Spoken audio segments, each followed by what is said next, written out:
Hello everybody and welcome to your Chang'e Smite Guide action. Good, that'll give us a minute here to just kind of talk about what we're getting into.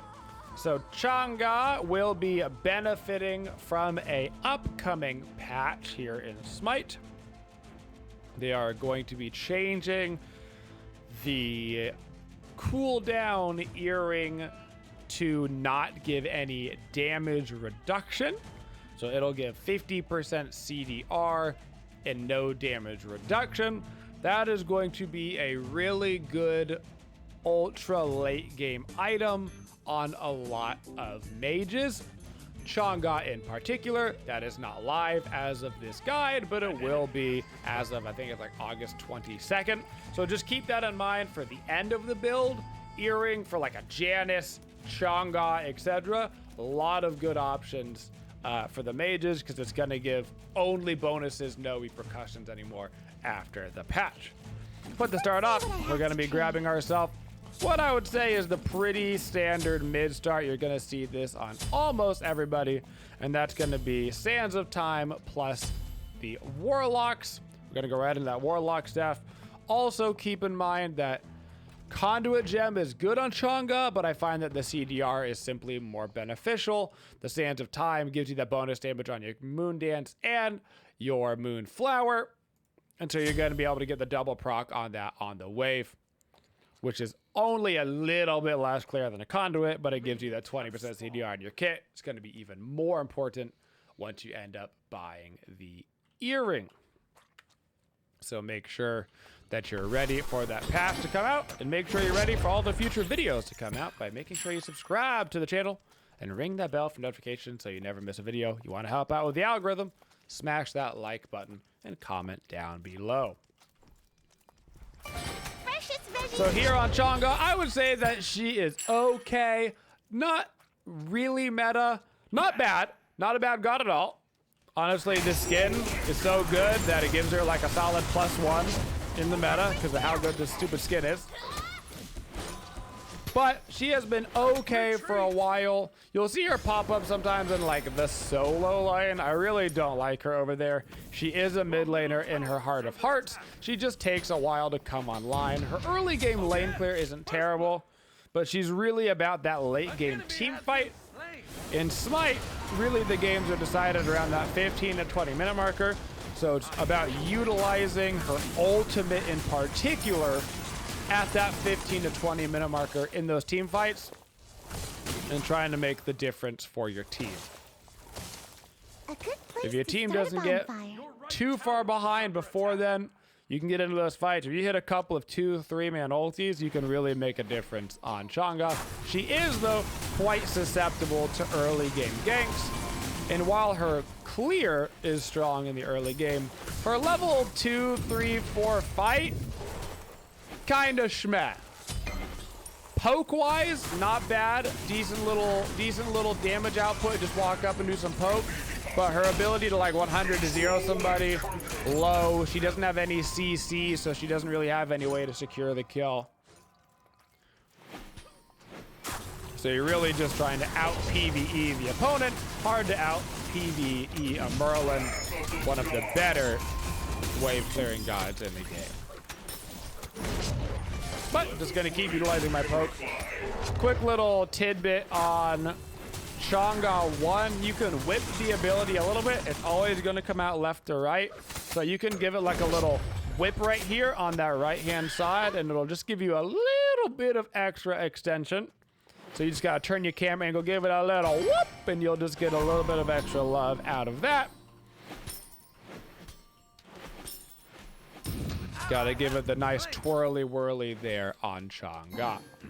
So Chang'e, primarily a mid laner, so we're gonna be seeing a mid lane, mostly power cooldown focused build on her, trying to utilize her combination on as low CD as we can get it. Her ultimate, one of the best, if not like the best single ability in the game. Not necessarily the best kit in the game, aka she's not super meta right now, but her ultimate as a single standalone ability is kind of nuts. She did suffer through the DR changes. For those that don't know, there were some changes made to diminishing returns. For those that don't know what diminishing returns is, long story short, you get CC'd. The next CC that hits you for less hard. Because they made that a little bit more generous on the application of DR, which means that people are getting CC'd less in general. Her ultimate, which used to be able to send you for like 4 seconds, chances are you've got a DR stack on you, so it's really only gonna do 3 seconds, 2 seconds, etc.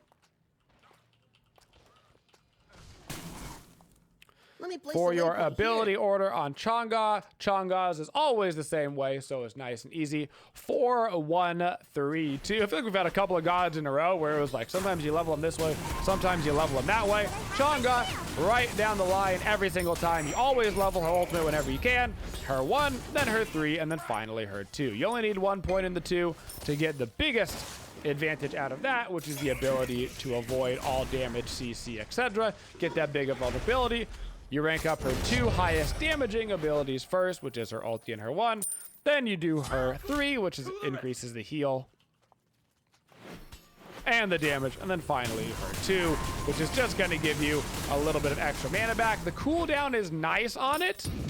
And it will be significant as you get into the later stages of the game to have that cooldown. But if you don't level up your damaging abilities first, you'll find that Chang'e is on the lower end of the DPS spectrum, particularly in the early stages. Fresh meat.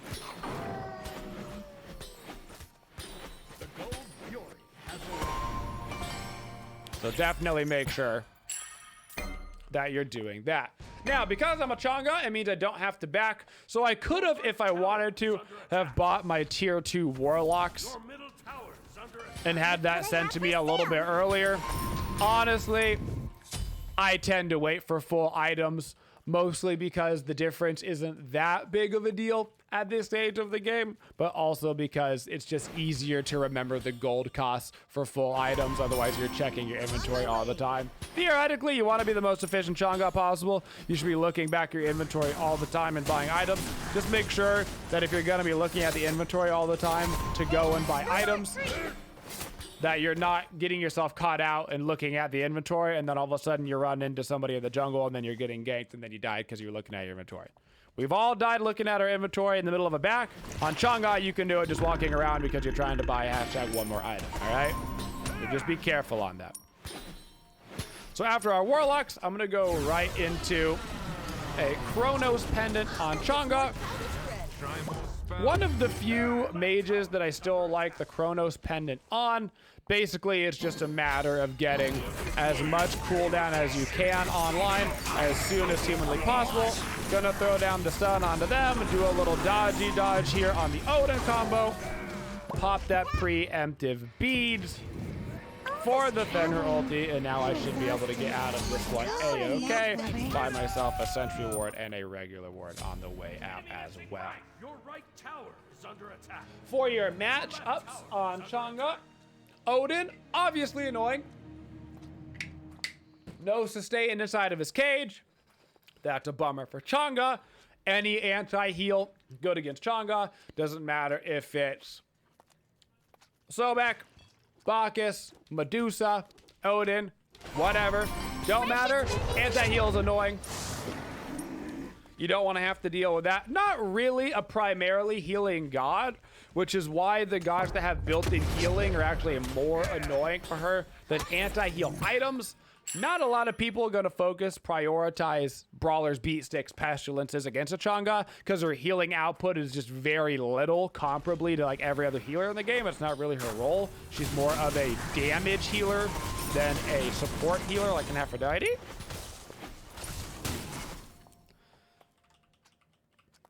So it's usually going to be those guys that have the built-in anti-heal that end up being annoying for you. On top of that, because she has avoidance abilities in her too, the bigger the wombo combo, the longer the windup, the easier it is for you to avoid. So Chang'e really likes going against mid laners like Poseidon, Ra, Scylla, anything like that where they're going to follow up with a massive ability because she just dodges the whole thing and doesn't even care. She makes them waste their whole kit Doesn't even have to think about it. A god like Merlin, on the other hand, kind of annoying for Chang'e, because he's going to be poking me with low cooldown abilities like his ice one, and avoiding an individual ice one, not that big of a deal. Avoiding a full Scylla 2-1 ulti combo, huge deal. So more low cooldown spammy gods, you're not going to get as good of a utilization out of your avoidance. The bigger one-time damage reliance that they are, the more you are going to get out of that ability. As far as teammates go, Chang'e's cool because she is both a setup god and a follow-up god. So she does offer utility in that department. She can set up the team with her ultimate to follow up with a big old wombo combo. Or if I get, say, a double Bacchus flop, I can just follow up with my ultimate. And that is a great follow-up as well. Chang'e ulti does a lot of damage in the later stages of the game. So she has the ability to set up the team and follow up off a setup, which means that as far as her teammates go, she can basically be paired with anybody. This is also the reason why you'll see Chang'e get run in so many roles. People will be like, oh, Chang'e support. She's got a heal. She's got an ulti for the setup. She's really not a support. People will run her in solo. They'll be like, oh, I'll just build her full tank. Full tank. Chang'e is really not that efficient. She's got a lot in the scaling department. Her base damage is okay at best. 240 is like, it's not that good. It's like downright bad as far as base damage goes. So she really gets a lot of utilization out of actually building a lot of power. So if you're building a bunch of Breastplate of Valors and stuff, it's just not the type of value that you're going to get. As far as her power scale, she is weighted towards the late game. Pretty much every minute that the game goes longer, Chang'e gets stronger. She doesn't have a horrible level 1, like say a Scylla early game does, right? Like Scylla, before she can full clear the wave at like level 7 to 9, can be downright trash. Chang'e, not trash because her lane clear is actually okay and she's fairly safe with the avoidance. But every level that she gets a little bit stronger, a little bit stronger, a little bit stronger, a little bit stronger. The longer the game goes, the better for you on Chang'e. Now, Chang'e also breaks the mold on our mid laner actives. On almost every mid laner, you're going to get beads first, and then you're going to get Aegis. They're just the best mid lane actives. They're going to keep you alive the longest. As long as you're playing a mage in the mid lane, that is almost always going to be your go-to. But on Chang'e, because you essentially have a built-in Aegis, it gives you the option to grab other actives. Now, this means that you can do a couple of things here. One, you can still get Aegis. You're not super confident using your 2. You think you might goof on it. You're more comfortable just YOLOing with the Aegis. That's fine. Nothing wrong with having a double immunity. Can be really annoying for some gods to play against. It also means you can get a team fight active. Your team needs a specific active. Maybe your support or solo laner weren't paying attention. They didn't get something that you needed. You have the leeway to grab a team fight active. But best case scenario, in a perfect world, your second active on Chang'e is going to be a Blink. Blink on Chang'e opens up a whole new world of possibilities. I'm going to back right here because I can get both the Chronos Pendant and my active. You can buy actives with your bunny out in the field, but you only can buy one thing at a time, and I needed to buy a bunch of wards plus a bunch of other things. Blink ulti combo, huge late game teamfight potential. I'm talking game-changing potential. If you blink into a middle of a fight, think of it like a Zhong Kui. If you blink in with a Zhong Kui and get your ulti stun off, that's basically a one fight. Same thing with Chang'e. If you blink in and hit a 2-3 man ulti and follow up with your combo, you probably didn't 100-0 anybody, but that does mean that 2-3 people are going to be at 50% to like 10% health, depending on if they're a squishy or not. Let me place a waypoint here. Massive potential. I almost always get the blink beads combo on Chang'e. As far as your standard ability usage, Chang'e is a little interesting in this regard because she actually has 2 different standard ability combos. Most people just have like one combo that they use every single time, and that's just what you do. Chang'e, while you want to initiate with the ultimate, if you have it up, that's just gonna be your gap closer, right? Super long range ability, plus it's a stun, they stand still. Whether you use your 1 or your 3, or your 3 and your 1, is dependent. So, your 3 and your 1 is the more timely efficient combo. And what I mean by that is if I click my 3 and my 1, I will get that combo of abilities off faster than if you 1-3. If you 1-3, it takes your character physically longer to go through those animations. And that's because the 1 has a little bit of post-fire time on it. So if you 3-1, you're utilizing the heal, which has like no post-fire time. Right into the 1, you get all your abilities on cooldown, and then you've got that little, just tiny little itty bit of post-fire, but you don't have any abilities up, so it doesn't matter. If you do the 1-3, you're gonna see much longer to get that off than it was to get off the 3-1. So why would you ever use the 1-3? Well, your 1 actually has slightly longer range than your 3 does. So if you're chasing somebody down, if you're trying to catch up to them, you're gonna wanna use that 1-3. You get that bonus little bit of movement speed, and it's going to help you out a lot. So 1-3 will help you catch up. 3-1 is going to be more DPS. Also, if you have both abilities up, but you get a target down really low, your 1 does more damage than your 3. So if you can use your 1 and just kill the target immediately, you'll get your 1 off faster casting it by yourself than you do doing the 3-1 combo. So if your 1 is going to outright kill the target, just use the 1. If the target's a little bit farther away, use the 1. If you're just in the middle of a team fight and you're just spamming abilities and you're trying to get damage off as fast as possible and you're trying to get to your cooldowns, then you use your 3-1. Like right here, just a little 3-1 combo. Gonna throw down the ulti just to stun that Fenrir off. Don't need to be getting picked up by no Fenrir's right now. Look what I have for sale. For Chang'e, your positioning is difficult. One of the more,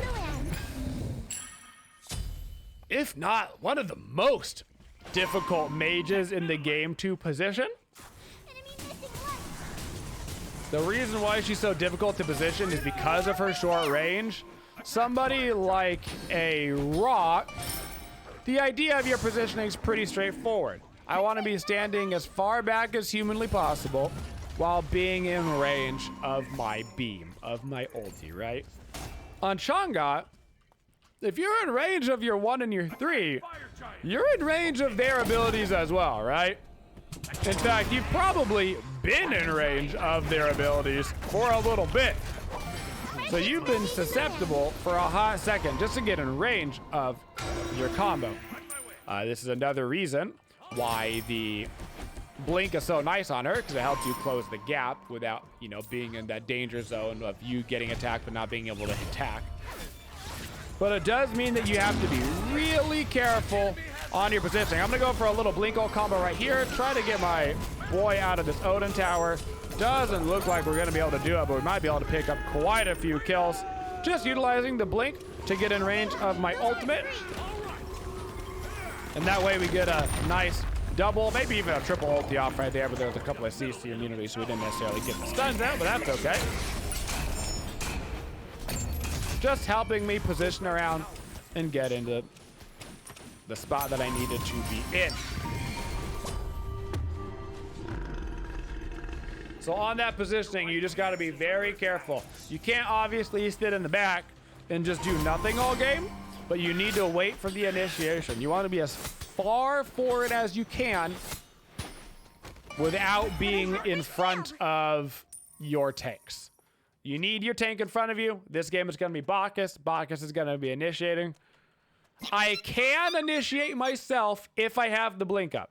If you don't have your blink up, you're not initiating on Chang'e. If you have the blink up, much like the Zhong Kui, you can blink in and go for that initiation yourself. Keep in mind, if you do that, solid chance you're going to die, but dying is not the end-all be-all in Smite. There's a lot more to Smite than just the KDA. If you blink in and you get a 4-man ulti and you force a bunch of actives, a bunch of beads, and you get a trade, all of a sudden that's a great trade.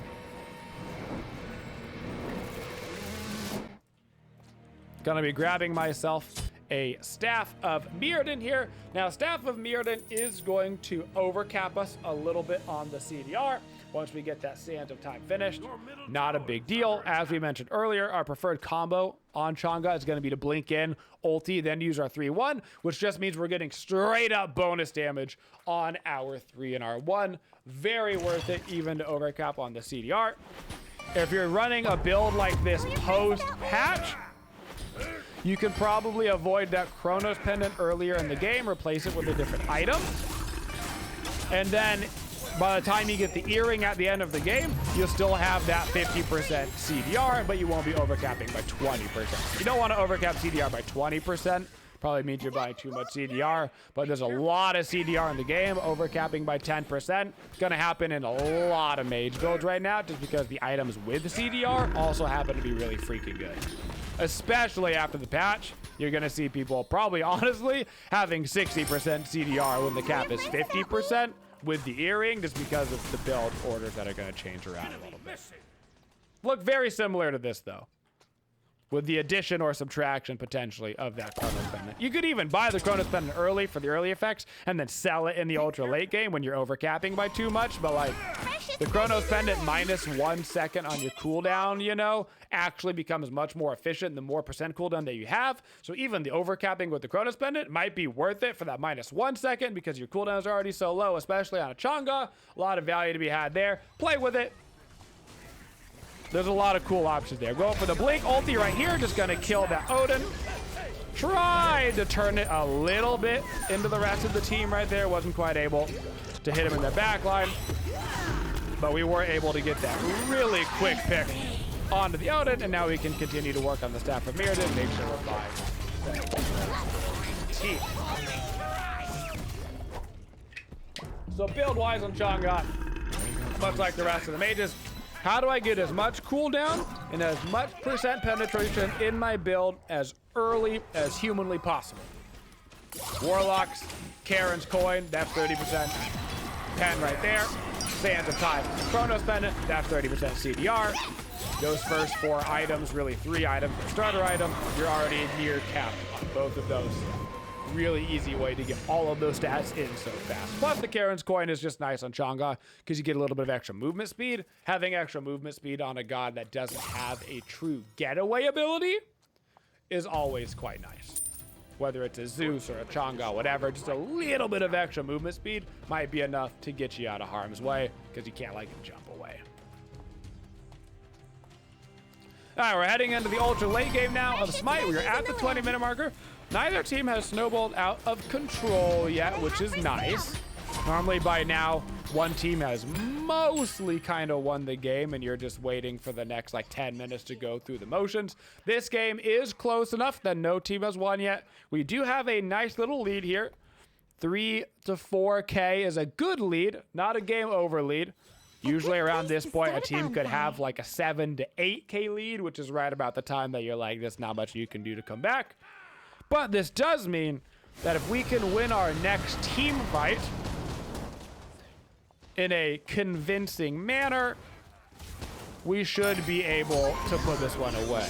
Now I'm kind of waiting for this Merlin to go for a flicker. He's not even going to get an opportunity to get a flicker off. Then he'll use a little dodgy dodge right there on the Fenrir jump. We got Odin here and a Fenrir. I'm waiting on my ulti for just a second. See if Izanami gets closer. Looks like she's going to, so I'm going to go for the ulti onto that Izanami actually instead of the Fenrir. Get some damage onto him. He's going to be outputting way more damage. than that like Fenrir Odin art. And now we can head over towards the Fuego. We actually just killed 3 people, which is super nice. I'm gonna try to group up with my Awilix so I can heal her a little bit. And we can start this Fuego. There's kind of that fight that I was talking about. We managed to win ourselves a little engagement. Wasn't crazy, right? We didn't wipe them. But a convincing enough win for us to walk over and grab the Fire Giant. This Fire Giant's got turned into a Pyromancer. This Pyromancer's got turned into a tier 2 tower. And now the snowball is kind of off to the races. Another note on Chang'e is that she is a really bad objective securer. So the Fire Giant Gold Fury, if you have a Chang'e on your team, she's not the God you 50-50 the Gold Fury with. She's not the one. Okay? Good DPS overall, pretty bad on the instant burst. Her best instant burst ability is her ultimate, and if you're using Chang'e ulti to secure an objective, really not the best case scenario for that ability. Has so many other nice uses here. Now, one thing you could do here, instead of grabbing the Pendulum of the Ages, is you could also get the alternate timeline. Because I've already got all this CDR, I wouldn't actually overcap with the alternate timeline, but as we talked about earlier, more power on Chang'e. Scaling is really strong on the abilities. I prefer just the extra power from the Sands of Time, but this actually would be a fairly viable opportunity for that alternate timeline because I don't actually need the 20% CDR in this build. The 10% would do just fine. But your Chang'e is going to lose that objective secure battle every time. In fact, Chang'e, a much better objective stealer than an objective secure. Way easier for a Chang'e to go in, blink, ulti the mage so that they can't secure the objective and then try to steal it with like a 3-1 combo. Much better off stunning the enemy mage to stop them from securing more so than you are going to get yourself to secure. Gonna go for the blink ulti in the backline, just gonna miss out. Unfortunately, I might die here in the Odin. Just barely didn't get the Izzy before she got her dash off. But this actually is ending up a pretty decent fight for us right now. It was kind of greedy for us to dive behind that tier 2 tower with the Ratatasker, but you know, you got to follow up on the team. Honestly, still going to end up with us most likely here getting a Phoenix, as long as our Rama focuses the Phoenix, and he is focusing the Phoenix quite hard. We're going to get a Phoenix off of that. No problemo. And if this Merlin isn't careful, they might be able to end the game right here as well. Merlin kind of running up, getting himself in trouble. They got 4 people. They got 20 seconds on the respawn of that Fenrir. This could very well be the game. For our last item here on Chang'e, yeah, they're going to be able to end this game no problem. This is going to be that flex slot. Like I said, after the next patch, this last item is going to be almost perfectly dedicated to that earring. This earring is no longer going to have the damage reduction on it, which means that you're going to be able to get that bonus 10% CDR. You can have 50 CDR cap with no deficit to your damage. Any god that's able to spam low cooldown abilities, Chang'e and Janus, the first 2 that come to mind, gonna love that earring. You don't want to get it super early in the game because it's not that stat efficient and it doesn't really make sense until after you have overcapped CDR. But you're gonna be seeing that earring as a 5th, 6th slot item in a lot of different power cooldown mage builds, guys. And that is your Chang'e guide. Don't forget, of course, to subscribe to the channel and ring that bell for notifications to help support the Twitchiest community. Thank you for supporting the Twitchiest community. If you'd like to see more videos, make sure you subscribe to the channel and always hit that bell for notifications so you don't miss any of the upcoming videos. Thank you for all your support and have a Twitchin' day, y'all.